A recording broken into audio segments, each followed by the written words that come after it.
Assistant U.S. Attorney speaking on behalf of SDNY, telling the courtroom, for all of the hypothesizing that Mr. Petrillo has done, Mr. Cohen can't have it both ways. There is a standard way this office conducts cooperation.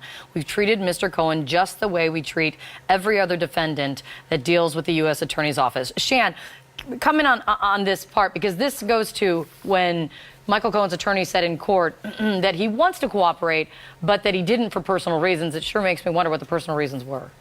That's right. I mean, he's trying to spin that as he wanted to move things forward. He didn't want it to drag out. But really, I mean, getting inside his head, I'd say his lawyers and he know this is not the normal way things are done. He wanted to have more control. Front and center in a cooperation agreement is the language that the government, the prosecutor, has sole discretion over whether they think you've cooperated or not. He did not want to give them that sole discretion. To me, that's still more of his mindset, that he can play the smart counsel even to himself. He can maybe outsmart them.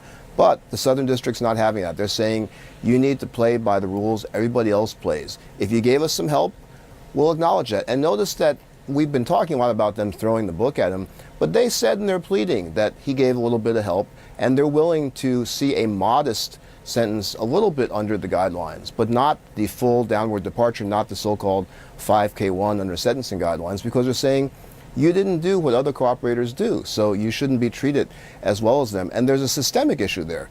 They want people to play by the rules. They want them to come in and cooperate. They don't want people going rogue like this.